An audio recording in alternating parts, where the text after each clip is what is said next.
welcome to Mantine. It's Friday evening, and I have a fabulous young man as my guest this evening. His name is Damian Spaulding. Hello. Pardon? Hello. Hello. Hello. Good to meet you.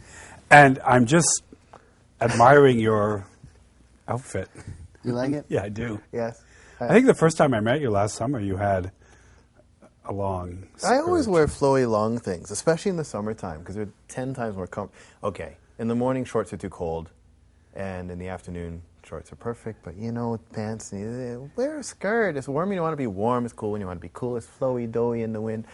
And yes, I wear underwear. Okay. I wasn't Everyone sure. Always asks me that. It's the first thing. It's like, and by the way, what are you wearing? It's like, yes, okay, now it's out of the way, and it's comfortable. And you teach in I'll teach all the time. Well, at first I didn't, because you never know how someone might take it. But as people realize that I'm just an eccentric kind of freak of nature, and they realize it's just part of me, they kind of learn to accept that, okay, he's just strange and quite comfortable in his strangeness. Because you have students ranging from how young? Geez, Like from 4 to 74. 4 to 74. Oh, Yeah. so I fall in that category. Yeah. I come between 4 and 74. Very good. Yes. And are the younger kids sort of like, wow? You know, it's really cute. They love it. You know, they ask, okay, well, why are you wearing a... Adults or young adults don't know what to call it. Do you call it a skirt? Is it a mert? Is it a what is it? And it's like, well, it's whatever you want to call it. Yeah. It's cloth. You wrap it around your legs. But they love it. They find it playful and fun. Yeah. At first, they didn't know how they take it. And some aren't quite sure. And once I say, you know, it's just fun. And it's just comfortable. And I think we have some footage of your studio, because you have a studio in Barrie and one in Collingwood. Yes. Yeah, so maybe we can look at what your studio was in Collingwood. There you are. That would be me. Maybe you can just fill us in. Oh, that's my place. It's still under construction, but hey, we're new. We've been 2 months now in this new spot, and the response up there has been absolutely stunning. You know, people are glad to see me up there. So here you are with. Yes, so these that's are one lady. She is a violinist and vocalist. Her brother, that you seeing in the side there, plays drums, as you saw. That's Leah. She's a studying vocalist. She's singing, going into music professionally, and she's definitely got the voice to pull that off. That's a really small guitar we just Yeah. I guess the more you pay, the bigger the guitar. The bigger, yeah. Okay, good. That's in Collingwood. That's in Collingwood, yeah. It's a Collingwood studio. So it's still, I still have to hang my saxophones on the wall and my and the violins and other elements. There's lots more elements that needs to go into my studios. But. And why did you pick Collingwood as opposed to, let's say, Midland or really? Oh, geez. Absolutely love Collingwood. The culture there, the people are phenomenal. It's a very musical culture. The scenery, the Bruce Trail, everything about it. So as we expanded there, I still run a studio here, as you know, at 80 Bradford Street downtown. Mm-hmm. So that's still a main gig, and I've trained other teachers to teach out of that spot. So I'm kind of flipping between the two. It's like I moved, but I haven't moved now that I'm in both spaces at once. So. Tell me a bit about your philosophy, because it's on your website, and it's a great philosophy. But maybe our viewers would be more in tune if we heard it right from you. From me. Yeah, in essence, music is constantly adapting. I think we can all agree that it's changed a lot in the last 100 years or even 50 years. But the way it's been taught has pretty much been the same since, 200 some years ago, back in the Baroque era. So what I did, I went through traditional teaching to a certain degree, and it drove me nuts. I know when I want to learn a modern piece or a piece that's, let's say, a grade 8 conservatory piece, I got frustrated when my teacher would hold me back at grade 1 or grade 2. Or even better yet, you're not going to find good sheet music for Adele or Pink Floyd. It just does not exist. Yet you'll see, on the most part, teaching structures teach to sheet. Learn sheet, learn sheet, learn sheet. And then you finally get to that destination, you realize there's no such thing as good sheet for the music I want to play. So with me, what I did years ago, I'm self-taught on the most part. Some people influenced me in certain areas of my journey, as we all are. Mm-hmm. But I decided to build a way of learning, or just duplicate how I taught myself, and say, okay, let's take modern music, let's make that the standard, and let's now teach everything you need to know in music. How to read sheet, yes, all the crazy theory, majors, minors, diminished, and all the scales and your perfect thirds and stuff, perfect fifths, major thirds and minor, and so on and so forth. But applied in a way in which isn't in a theory book that'll make you want to kill yourself. and is not forcing you to go through a learning process that really isn't naturally exciting. And so you see some of my younger students, for example, they choose their songs, and because of that, within 30 days of them starting their first lesson, they're playing their favorite songs. And from there, they take that to motivate themselves to go further while they learn everything they need to go. So it's worked out really, really well. And how do these students come to you now? Are they students right from no music experience at all, and just from... Yeah. I get a broad range from no experience whatsoever, never touched an instrument, never done anything, and we go from scratch and we lift them up. I get professionals that have come that would like to take to the next level. Some individuals, one fellow just played on Leno a couple months ago because he just wanted to, he was cutting a CD, wanted to spruce up his voice. So he just came in for a quick top up saying, how can I work better in the studio? So my studio in Collingwood and also in Barrie has recording capabilities. So we can walk through studio stuff and get you prepared for that and everything in between. You know, I even get some individuals that say, Damian, I've been playing piano for 8 years, or I'm grade 8, but I still don't know how to play. How can I just sit down and passionately pour myself over my instrument? And I said, sure, no problem. And we get together and say, if you just run through these 5 or 6 steps or what have you, they'll get to the direction that they like to get. So they're all across the board, from very beginning to very advanced. Right, right. So you can take someone who has sight reading and teach them how to learn by ear. Yes, most definitely, most definitely.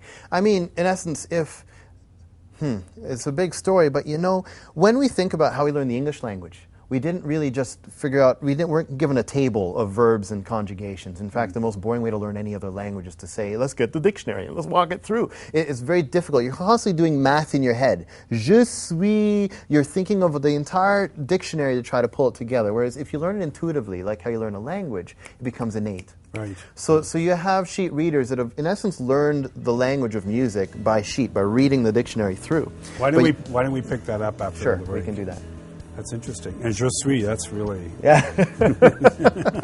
It's true. We'll go to break and stay tuned because we're going to hear Damian sing and we'll see some more of his studios both in Barrie and Collingwood.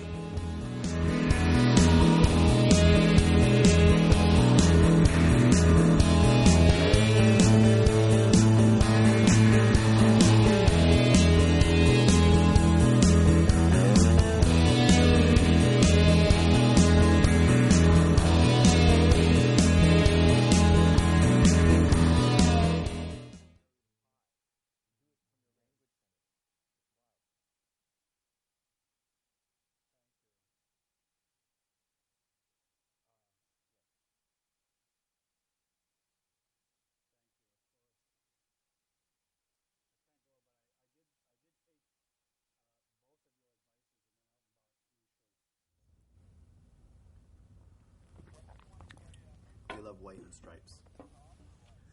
Yes. Yeah.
So we're back with Damian Spaulding from Damian Spaulding School of Music. You got it. 2 studios in Simcoe County. Wow. Yeah, growing quickly. You know, we're at the stage now where I'm looking at training other teachers now, even remotely. I teach online because I'm getting now individuals from California, some interest even from England that are wanting to learn through my method. So we'll see how far and quickly this goes. So just before we went to break, you were talking about learning music Yeah. by ear, That's because right. Yes. I'm taking music lessons. I'm not doing that well. Not because my piano teacher is not wonderful. She's the best piano teacher I've ever had. I'm just playing. Go on. Yeah. And when I was telling her about you coming on the show, and she went, "Oh, How could he? how could he do that?" What do you mean? He teaches people to learn by ear. Well, when you think about it, it's the most natural way to approach anything. When the first piano or guitar was built, I'm sure the fellow banged together the instruments, threw in some catgut strings, and said, "Oh, I know exactly how I'm going to write this down on a sheet of paper and show a friend." You know, Right. It was more so they put the guitar together, they threw it across the campfire, they made some noise, and then they figured, how are we going to put this in a way in which someone else can play it later, before the days of recorded medium. Now, we have recorded medium. I can track something on my guitar today and have it heard by the world tomorrow, and they'll duplicate it. You know, arguably, the days of sheet could somewhat be numbered, as it's just so instantaneous. There still is great advantage when you want to replicate something verbatim that was done, whatever, long after my life. To have it done in sheet will preserve it. But to learn an instrument first by sheet binds you to becoming really a high-level typist. I see it, I play it. I see it, I play it. I see it, I play it. I see it, I play it. And you don't really get a chance to say, well, I sense the color green right now. And if I play this chord, it's going to give me that color. To think of it from that process and that way, that's really where we need to go, in my mind, with music. I thought learning, though, by sight was like the mathematical and the patterns in the music, and like I always thought that learning by ear was something that was innate. Someone either has that gift or you don't have it, and all the rest of us poor saps have to learn with you have to learn by sight. The more I play, the more I practice, the more I work at it, the more naturally talented I become. You know, people hear me play now. It's like, oh my gosh, you're such a natural. Why don't you show us? I can play. Show me. Show me. I'll play something in a minute. Okay. But given, anything can be learned, really, because if you hear something in your mind, I wrote a poem many moons ago. It's just a little 3-line thing. It says, "The piano's my canvas, my finger's my brush, my soul paints the picture." And in essence, here I am now with this 88-key monstrosity of possibilities, and I have this emotional picture I'm trying to portray. And I just don't know how to use my brushes. What do I do? Fingers in this order? What do I do to get that out? See, we all have, I can't tell you the number of adults. I love teaching adults. They're fast learners. They learn faster than kids most of the time. It's really, really wild. But in all honesty, because when I teach a young child, I'm partially teaching them how to learn as the same as what to learn. Whereas I teach an adult, adults already know how to learn. I can give you a list of 10 things to remember. You'll remember it and execute that. I just need to give you the process. So in my mind then, I'm just taking an individual that if you can hear and understand music, if you have music from within you, it's just a matter of translating that through the right strokes onto that canvas. And anyone can do that. And the more you do that, the more innate it will become. Well, what about middle C, D, E, F, G, A, and B, and all that, learning those chords? Right. That's the foundation. Isn't that fundamental? That's fundamental, music? Yeah. And you can even get more fundamental, A440, and get the A hertz and sine waves and harmonic partials. You can go, but we all get those fundamentals are important. But it's then what do you build beyond those fundamentals? If it is C the letter C, play a little letter C. C the letter D, play the letter D. Or if this is a perfect fifth from C and the major third from, it's great. But how does that make sense to beyond that? Right? So instead, say modern music, there's a really interesting group, the Axis of Awesome. They come up with a little ditty where in about 5 minutes they go through 40 songs that all have the same 4 chords in it. Mm-hmm. So really, if you play those 4 chords, you can play 40 songs theoretically. Well, if you can walk things from that process, why are you learning note by note 100 notes in a row to figure out what one song is when you can understand the foundation of everything and then play everything? So it's kind of turning music on its head, and that's how I taught myself. It's how can I start at the end and work my way backwards? And by doing that, we get a lot further faster. It's not, well, I know you really want to play that song, but you can't play that song until you play these 18 songs in between. Yeah, I have friends over the years that, played by ear, and you'd say, oh, how does it go? And you go, whatever. You whistle the tune or you hum it, and they can go, and then they just go with it. Right. And meanwhile, I'm learning, and I'm following the music and going... Yes, but it's pattern recognition, it's auditory recognition. In the same way, you can probably hear your voice and your name called in a crowd better than I could. And I can hear my name called amidst a crowd better than you could, because I'm now trained for my name throughout my life. If I can hear the same a whistled note or a chord amidst a massive orchestration, a piccolo, if I can tune that out in the same, pull that up in the same way, I'm just training my ear in a different way. A lot of what I do is teach, yes, how to listen and listen more astutely, differently to music, more than just, it's a good tune, catchy melody, I like it, it makes me feel good, but let's pull it apart and let's hear what's under the undercurrents. And from there, you can naturally then start to express yourself by But ear you as still well. have to teach your students the basics, don't you? Of course, Yeah, yes. okay. You teach C, D, E, F, G. You teach the basic, even basic sheet. When sheet has its strength when you're learning classical music, some forms of jazz music that are very rigid in their structure. So students in that way, I teach them sheet. I teach them everything they need. We don't go through list A's, B's, and C's and theory books, but we still go through that process. But students want to learn rock, pop, blues, folk, funk, gospel, and all the other standards. Again, you're not going to find great sheet music there. So therefore, the best way to go is to say, okay, innately, how is this constructed, and how can we learn through that process? So, yeah. Show me something. Show you something. Show me something on your guitar. And I mean, how many instruments do you play anyway? Oh, I don't know. It gets to the stage where as you speak it like a tongue, you can... I think I own 8 or 10, but if you learn alto sax, at least in my method, instead of sheet to play, but actually by the structure, then if you play alto, you play soprano, you automatically know soprano sax and tenor sax and baritone. You already know the whole woodwind instrument. If you learn a violin, you can stretch that out to viola, you can lift it up to cello. So it becomes very, very quick to learn many, many instruments. Yeah. Well, my son, for example, we had him in piano lessons, didn't like piano lessons, found a flute one day, and now he's playing alto sax with Festival Wind Orchestra in Toronto. So Right. he put it into, yeah. So there's how many chords on that? What's the green chord anyway? You were talking about. Just by the way. By the way, well, it's not quite as simple as blue and green because each has its content. But for example, happy major chord sound happy, minor chord sound sad, and then from there you got like minor sevenths which sound cuddly. Cool dissonance, little touches, and it's like, when do you apply that kind of stuff? You ask any big graduate of traditional learning what a diminished ninth chord is, and they'll tell you exactly what it is. But then you ask them when and how would you use that, and they'll instantly be stumped. So there's 6 strings on that one. Yes. So where is C on there, for example? C would be here. This one? Yep. This one. Well, this A, that would be your A open string. Your Okay, C okay. would be up here. Okay. And then from there, for example, chords are just made of 3 notes: do, mi, and so. Do, re, mi, fa, sol, la, ti, do. So if I take do, re, mi, fa, sol, la, ti, do, re, mi. So from that process, you can pretty much stripe any chord.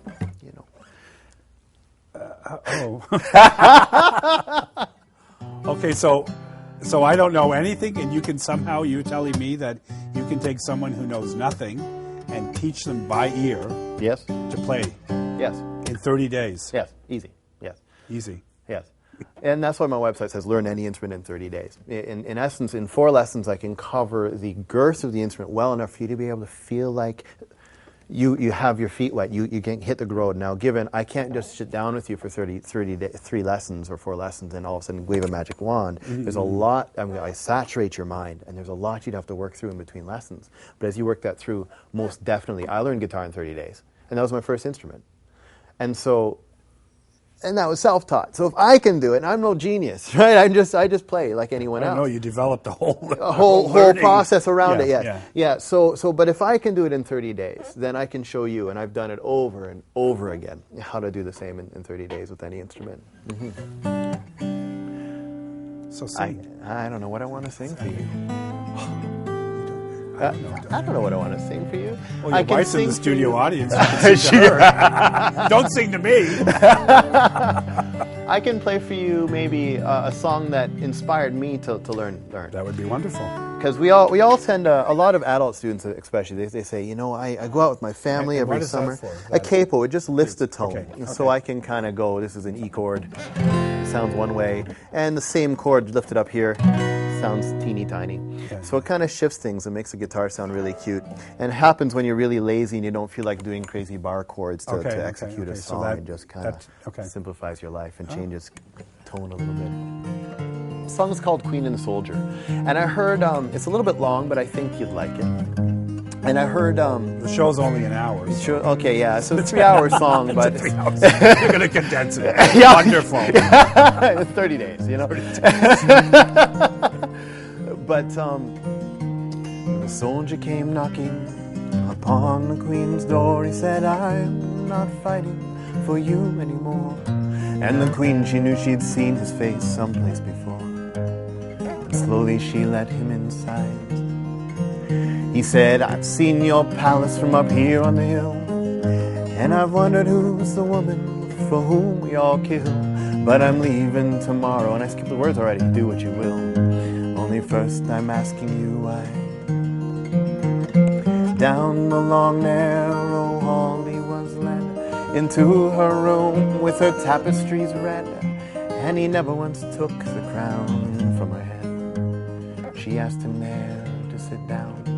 So now some people will say that I just committed a terrible act because I messed up the song and I changed the words a little bit, I compressed it. But I chose this song because when I first heard it, I heard the progression and how it flowed and how it told this story. It just took me through this journey, you know? And it took me to a whole other place. And I find that that's what music does in such a major way for so many people. And when people come to me, you know, they don't care to kind of, they just want to play. You know, and we all come from a position where someone has inspired us, or we heard someone at a campfire circle or something like that. It's like, oh, if I could just do that. Mm-hmm. And I find for me that's where the biggest reward is. It's empowering another to be able to do that, to sit there. When I was a youth, you know, my parents knew I was happy because I was playing my guitar, and my parents knew I was sad because I was playing my guitar. No matter what, this thing was glued to me. You know, that when I was really going deep in it, I'd fall asleep with my arm on it, I'd wake up, I'd rub my eyes, and I'd pick up again, and you know, where I left off. It becomes such a part of you. And the ability to express something that is much deeper than just a casual conversation. And even things that you cannot necessarily put to words, you can put to saying through an instrument. It's a beautiful, beautiful thing. You know, people ask me all the time, playing so many instruments, what's my favorite? And I never know how to answer that because they all have their glory, you know? Like drums is a great adrenaline sport when you're playing it. And guitar, there's an intimacy. There's wood. It's flesh on string. It's you know, piano, you have that separation of the hammer, but there's a blanket of, it's so huge, the possibilities. I mean, to every emotion, there's an occasion, there's an instrument for it, you know? And it's great to teach others that. That's why there's many students of mine that play many instruments as well. Because once you can speak one well, you can quickly translate that to something else. I heard once that the piano was basically the instrument that leads you to all other instruments. Piano's nice because it is a linear picture. You have from low to high. Right. Guitar, things are convoluted. Other instruments that are more melodic, you only have one note at a given time. So piano, you can hit many notes at once. You can really get a 10,000-foot view of music quickly. Unfortunately, piano is not normally taught that way, though. It's still taught as an item that you need to. And it's hard to bring it to a campfire. Walk through. It's very tough, and it is. That's why I learned guitar, because I tried that once. My back was It's tough to move around. It's not as portable. No, most definitely. Even I have a keyboard that I take on stage all the time with me, and I call it pretty names every time I have to move it, because even the keyboards, they weigh a ton, you know, and they're so delicate. Yeah. So yeah, guitar being very portable. There's nothing like a guitar on a canoe bobbing up and down somewhere. Mm-hmm. Ooh, bobbing up and down somewhere. Yeah. So the guitar, and from the guitar, so the teachers you have working in your studio, do they all have this ability? Yes. So they can do violin, piano, guitar? Or? Correct. They all have, they're much like me, where they have their primary instrument or instruments, and then secondaries and tertiaries, right? I can pick up and play guitar, piano, drums, voice, flute, sax, something like that, fairly tight, but don't ask me to play sitar off the cuff. I can kind of figure it out, but give me a few hours, you know, and I'll work my head around it. So same thing, they'd have their strengths. And some are students of mine, you know, that I first taught, I'm trying to remember, guitar, then piano, then drums, then bass, then voice, then back to guitar, and you know, so they kind of spun themselves up, and they're, sorry, to give credit where credit due, they put the time in, they're quite good. So with voice, is it automatically, once you learn an instrument, the voice comes with it? Voice is a matter of, a lot of it is a matter of what do you need to do physically to match what you're hearing either in your head or outside of your head. So it's a little bit of a different instrument. You can be an amazing guitarist and a terrible vocalist.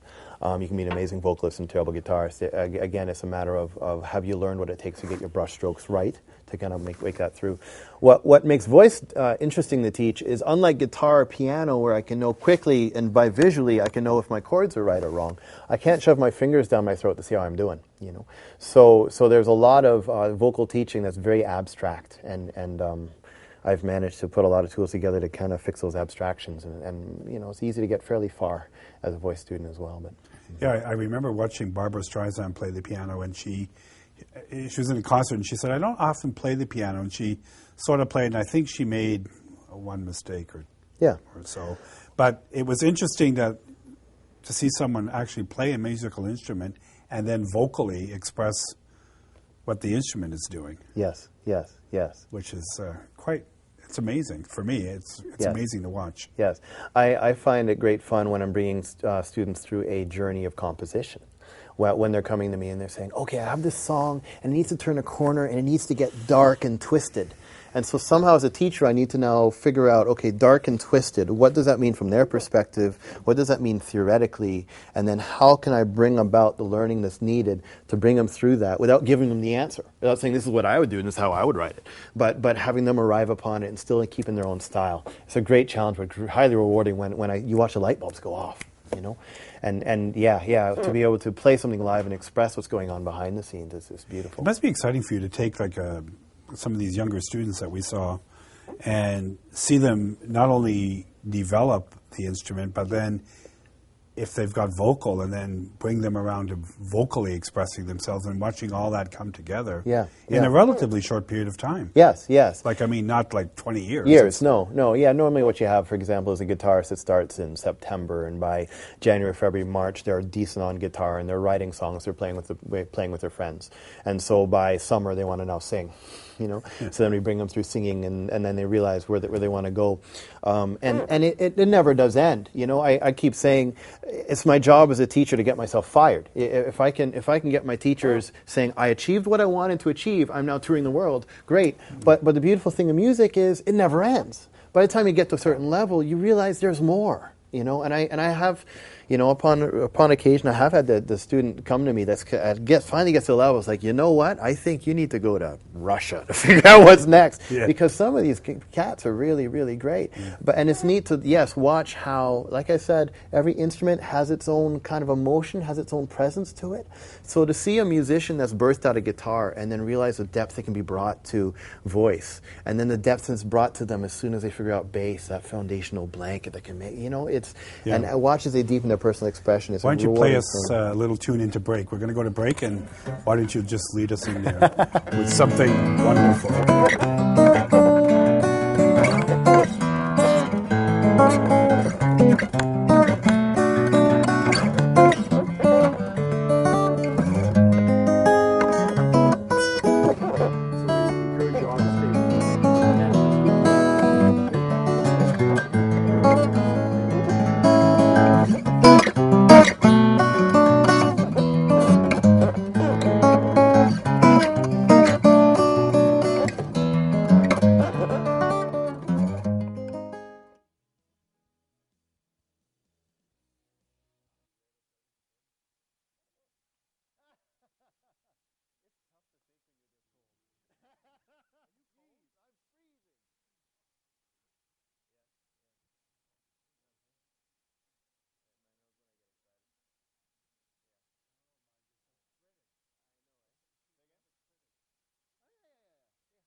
Welcome back to Man Time. And I have Damian Spaulding with me this evening, and you've been singing. We've been singing. You're singing next, right? No, I don't. No. And we've had some shots of your Collingwood studio. Yeah. And so, you're a Jamaican background. Yes. Born in. I was born in Kingston, Jamaica. I moved to Canada when I was very, very young, and you can't tell by the way I speak. I'm sure I'm over the phone. No one can tell where I'm from because I don't fully sound Canadian or anywhere. I'm very non-localized. But yeah, but especially when you wear a skirt, yeah, a skirt. So then that could be. And then people think I'm from Africa or Ethiopia. I don't know. I think as a white guy with a skirt on, I don't think I could. Sort of. You could. I've converted a few already. Oh, yeah. Oh, you've converted guys to wearing skirts? Yes, you go to the Barry's Farmers Market, you'll see a guy or two hanging around wearing. You'll see. So, do you attribute music to being the joy of your life, or your wife? Ouch! When she's in the studio. Oh no! Of course, I'll have to go with my wife. Of course, you have to go with your wife. As she fists her hand in the background. But I did want to ask you about how wonderful music is for stress, to ease stress in one's life, and dexterity and the mind, and keeps us active mentally. And I remember when I first moved to Barrie many moons ago. I didn't have a piano at the time, and I was going through a very stressful season of my life. And it was funny. There were some nights, some Friday night would come. It's like, I need a piano. I need a piano. I need to. Really? I was running around, pupils dilated. I need this music fix because I needed to alleviate my stress somehow. Do you mind? Yes. Okay. So from there, I'd have to dupe someone into allowing me to play one of the instruments because it is such a relief. Find a piano bar somewhere. I know. Well, I was looking for that. I don't know. I don't think there are unlocked any. church. I'll break into some church. That'll. They always have a piano somewhere. Or an organ or something. Yeah. But yeah. No. In essence, the ability just to sit there at no matter what day you're experiencing and pour yourself into that. Yes, there's no green chord, but you can express yourself and feel fulfillment, great fulfillment through whatever instrument of choice. Yes. Yeah. So, it's how music touches us emotionally. Yes. Right. Because some songs can bring us to tears. Yes. You like the X Factor and American Idol, and you get some of these young kids singing. Yes. Amazing Grace, or some of them singing, I don't know, a Celine Dion song or a Whitney Houston song. Yes. And it runs the hairs on your back, actually. So music has a way of reaching us like almost nothing else can, don't you think? Yes. Even us, and even you look at animals. You look at. I have birds at home, and they just love certain music when I play it. It's one of those things that bridges all cultures, all nations, all. Yeah, I can sing a note, you can hum a note, and it does. We can go to Ethiopia, hum the same two notes, and it will still hit that human being at a deep level. That's beyond how we might encode our English language or language of a country. Yeah, it is. Yeah, it's great to see. Well, cultures all over the world. There are different kinds of music. Some of them, with the sitar, like Indian music might not be your thing, but certainly the African beat is great. Yes. Because we've incorporated that into our music here in North America. Yes. You'll find that a lot of musicians, after a period of time, especially North American musicians, especially, there's so much we can do out of the chromatic or diatonic scales, and from there we're left kind of looking for more. And you often see musicians go on little pilgrimages because in Africa they have a pentatonic scale, a 5-tone scale that is out of tune from our scale. Their expression, whereas we separate rhythm from harmony in North America. You either play drums or you play guitar. In Africa, you strum an instrument and there's a rattle with that instrument. It's very awkward for us, but it's very native to them. You go to India and they have a 30-tone scale instead of just a 12. So all of a sudden, when you hear them and notes that in between that just might sound hideous to us, they're hitting very precise expressions. Yeah, some of that does sound a bit. When you're not used to it, it almost like it bothers our ears. Yes, because we're not tuned to it. Yeah, but at the same time, when I learned jazz, for example, if you drop in the middle of a hard jazz song, it just sounds like disorganized noise. It's a mess. But often I'm teaching my students, if you listen to jazz, and here's a little trick. When you listen to jazz, listen to the first whatever phrase it is when you hear the melody, and try to perfectly record everything that you just heard. Because all what the jazz musician does is they take that progression and they simply repeat it over and over again, but without the melody all of a sudden. So if you're playing that in your head while you're hearing the disorganized mess, it all of a sudden becomes this beautiful, beautiful arrangement. But if you don't have that going on in your head, it's just this massive gnat of insanity. So I find with other music, even classical kids, a lot of kids these days, they don't really desire to learn classical until you say, but if you listen for this, it begins to make sense. So I found that with international music as well. Once I understood how to receive it, it's like, okay, I know what ears to put on. But until then, listening as a North American, it was very, especially when you think harsh. of some of the great classics like Beethoven and Chopin, and many of these, they were young at one time. I mean, they learned at young ages. They were writing music at 12 and 10 and 12 years old. Well, speaking music is a language. We have lingual centers, right? The Broca's and Wernicke centers of our brain that tends to become rigid when we're in adolescence. And that's why you can always tell where an adult has spent their adolescence. Someone might be 96 and spent 80 years in Canada, but they spent their adolescence in Germany. That's why they still speak with a German accent. So you get children that this part of their lingual centers are not fully developed. They then can speak music from that developing center. That being said, though, an adult can learn 26 languages. I'm beginning to learn languages myself. I started Japanese. I started all sorts of other languages. You were speaking French earlier. Very terribly. But Tu yeah. as parlé français? Non. Tu parles français? No. But yeah, but even though I might learn another language as an adult, I'll have a little bit of an accent to it because it's not as native. So yes, children do have an advantage that way, but at the same time, adults, we have a cognitive capability that children don't have. So you often have young composers that are composing. Not put it this. I can't put. I will put it out this way anyway. You can pee on a wall and call it art, and a child will say, "Wow, that's really pretty. It's very artistic," and that'll be like, "That's pee on the wall." We interpret art differently. Yeah. Why don't we pick that up when we come back from break? Stay tuned because Damian is hot tonight, even though he's got this great skirt on. We'll be right back. Thank you.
We're back with Man Time is just getting so exciting these days. I don't know.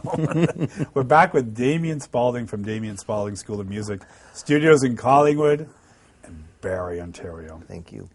So we were talking, you were talking a lot about music. Thank goodness you were talking about music. 'Cause I know so little. I started playing the piano when I was 60 years old, only because I had the piano, for one thing.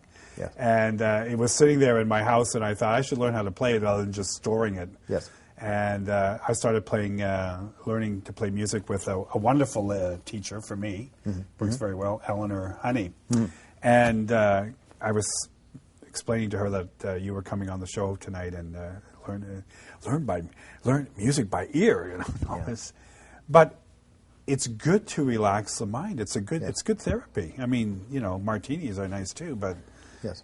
you know, sometimes when I sit at the piano and there's one piece I know very well. Yes. And anybody says, "Oh, do you play?" "Oh, yeah, I play," and I play the same tune all the time. You know? Yes. Yes. But it is good, don't you find? Do people come to you to say for that specific reason, like I want to relax and? Yes. People come to me mainly because they've been inspired somewhere and they want to achieve that inspiration. Now, whether that be because they've seen someone again sitting on Algonquin Park playing something and they want to have that. Okay. Or which is that relaxed moment, or they see someone on a world stage saying that would be beautiful if I don't want to be on the world stage, if I can achieve something like that, that'll be great too. And then as they go through the journey, they realize how centering music really is. You know, that no matter where you are, you have a home base. I went on vacation in Jamaica, and after 5 days on so-called vacation, I went to my uncle. He's still in Jay, and I said, I need a guitar. Rent me something, because I can't feel centered without music. I need to play something. It becomes such a part of you that no matter what you might be going through in life. You know, we often musicians jokingly say that it's okay, take my car, I'll just write a blues song about it. Take my house, I'll just write another song about it. Because as long as just don't take my axe. Just don't take my guitar. Exactly. Because, you know, that is really what brings them together, what holds them through all times and all things. And for every time and occasion there's a song, you know. So it's a beautiful thing. So people unknowingly dig into that. Well, I think of people like Johnny Cash with his guitar. Yes. I mean, from my era anyway. Yes, You know, and he was always the guitar sort of on the back and walking down a railway track and you know, and taking it out and just playing it just like that. Exactly. It is such, because again, you can say things in music that you can't easily say just in English. You know, I was having a conversation with my wife the other day. She's like, how can you express such deep things musically, but sometimes you just can't come out with how you're feeling at a certain moment in time. It's like, you know what, even in music, I might spend 45 minutes just deep in thought and deep in finding my emotional expression to bring that forth. And it's such a healing, holistic thing. Damian, I think we could be onto something. No, really. So what we're saying here is that men who don't like to express themselves with their wives, you're suggesting they come to you, you can teach them the guitar, and they can sing to them what they're feeling. Business could triple for you. By the end of the year, you could have, 10 more studios going up in Simcoe County. Well, it's the kind of thing, too, as we say in Just Yes, you can write a song and sing that back, and most definitely, because there's soul searching that you go through that normally in a 2-minute conversation you're not going to go through that depth of journey. But when you're writing a song, you go through that. You find some musicians, they have to go to a cottage in the middle of nowhere and sit there for a while because they got to soak. Yeah. But that exercise of writing, that exercise of coming from that point of view, does spill over into other areas of your life. Because as you craft that ability to really gauge what's happening deep from within and find ways to express that, it becomes much more intuitive to do that off the cuff down the road. It's like Taylor Swift. It's like Taylor Swift writing about all her ex-boyfriends, writes songs about them, and that. So she expresses herself. Something she didn't tell them verbally. She expresses it through her music, and then everybody knows about it. And when you think about it, what's the subject matter of most songs? It's either love, a get-together, a breakup. It is some hurt, some spirit hurt, or some victory, something. We are the champions to I want to kill myself for some reason. But it's something that hits and resonates deep. I can't think of a world-class touring song about peanut butter.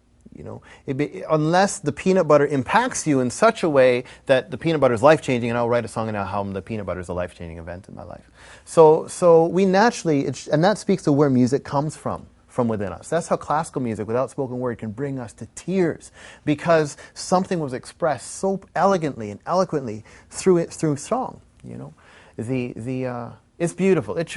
Sorry, my brain just goes down so many paths. It's just so beautiful. No, I agree with you, because I heard recently on television on one of the X Factor, Carly Rose sang "Somewhere Over the Rainbow." Yes, yes. And that "Somewhere Over the Rainbow," I mean, it's been around a long time. Yes.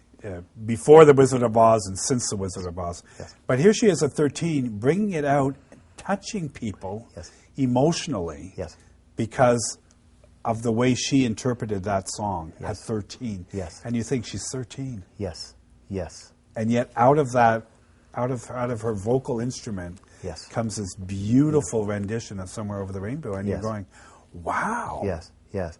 It's amazing. It's another generation picks up on this music. Yes, yes, because it impacted in the same way it impacted you and I, you know, when the original was brought out. And it's amazing how many expressions there can be to one single song. Yeah. It's so many different takes. And with her, especially coming from Judy Garland probably was supposed to be 12 or 13. Yes. She probably was a little older, but Yes. it was a song that you could see a young girl like that singing it, and it just resonated with me, because it made sense for me to hear her sing that as Yes. opposed to Titanic, for example. Yes, yes. You can see how limited I am in No, music it's all knowledge. great. It's all great.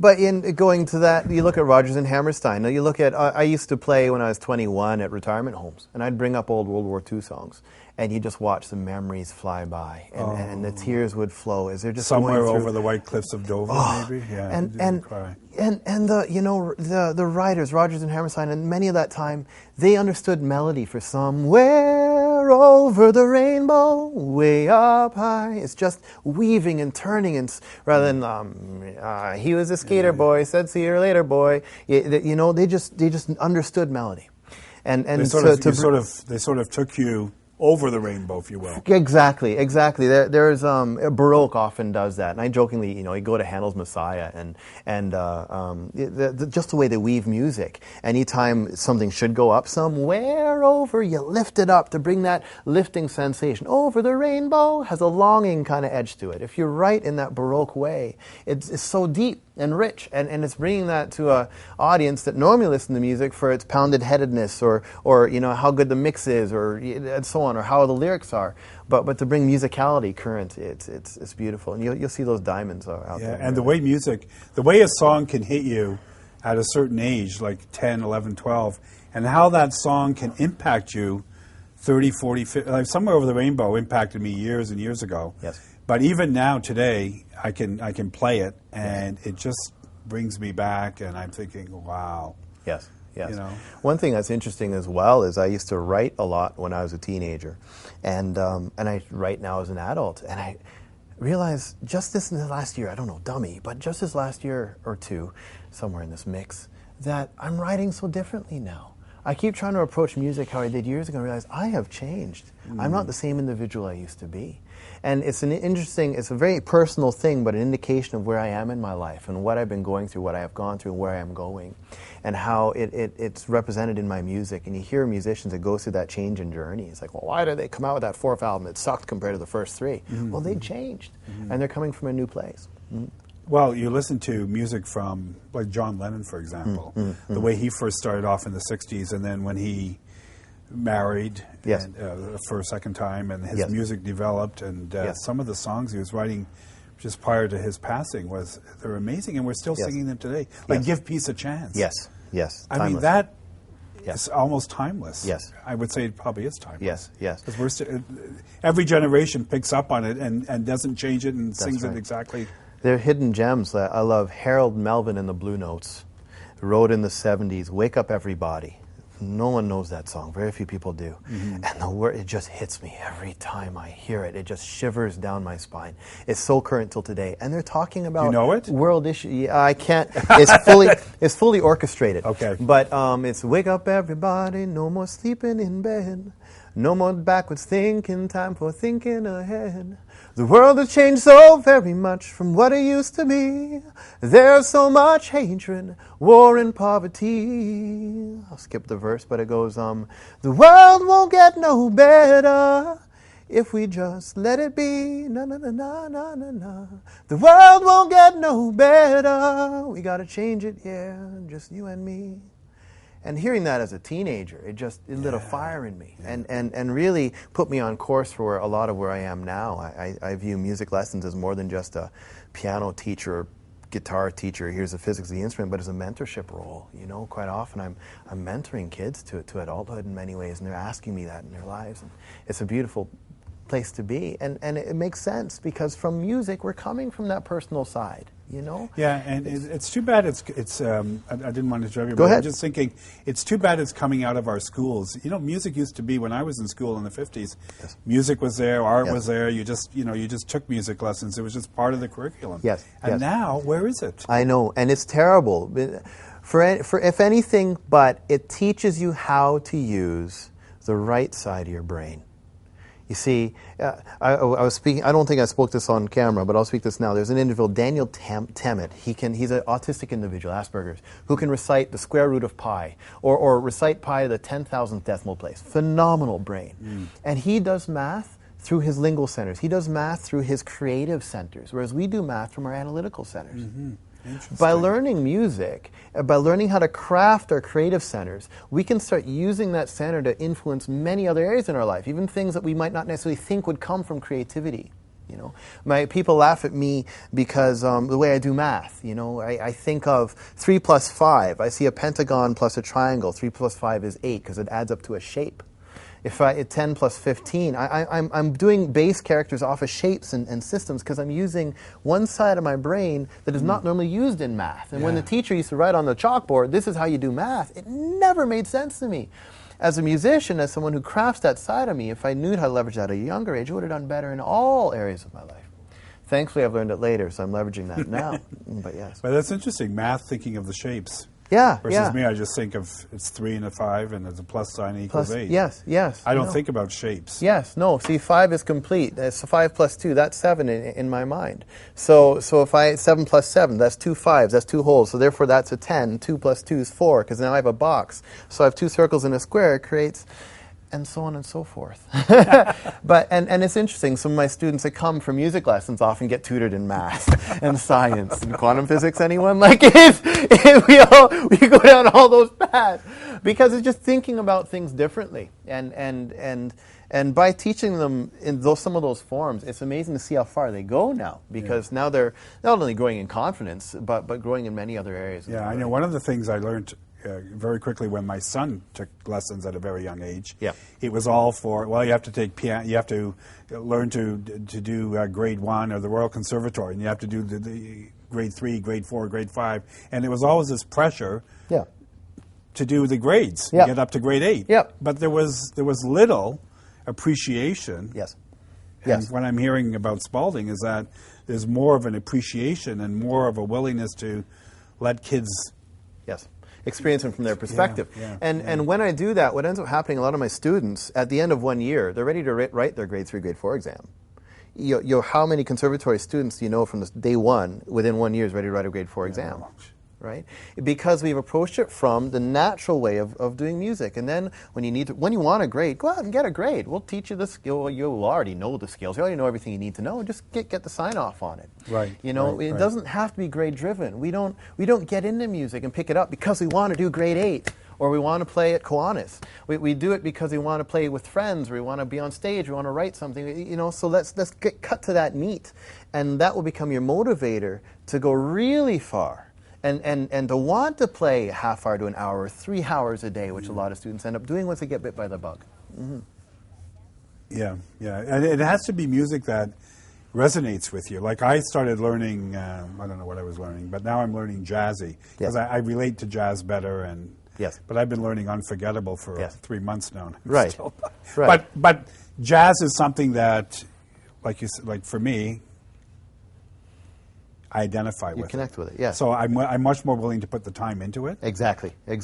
And Unforgettable, really, I love that song, by the way. It's beautiful, some major 7s, some really cool tonalities, but I think there's only 5 chords in the song. And really, try to find good Unforgettable sheet music. It's going to sound very square. It's not going to sound Nat King Cole. So if you learn the fact C major 7th to I forget what it is, if you understand those changes, because what you'll find, jazz are done in fake books. It tends to have all these crazy chords with 10 syllables, C sharp, minor, diminished ninth, with the right melody. But if you learn it from that point of view, you're going to get very quick through that song. We're almost at the end of the show. I'd like you to play us something else as we sign off. There's your guitar. There you are. How much time do I have? Oh, you have all night. They'll just cut us off. 3 minutes, 2 minutes, All right. you know. This is a song I wrote when I was in high school. Something you wrote. In Wonderful. this world of unending pain, why do we hide ourselves? We're not the ones to blame. We protect our souls while strangers roam. The earth set us free, set us free. We all get burned, we all have our regrets. But when you find your heart, you'll ask, why do we fret? Why do we run from fear and hide behind the truth? Set us free, set us free. And when the walls close in, the ceiling starts to fall, you'll find your strength within will last if you stand tall. The answers lie within you, for your life lies at your own feet. If you could live and give our hearts to free our very souls, to be the best that we can see, to live in harmony. 'Cause when your last strand breaks is when you'll find hope will prevail. In this world of unending pain, we never find a way to break free from the rain. That's why we have to fight so hard to hide ourselves. Set us free, set us free, set us free, set us free, set us free. Wonderful. Set us free.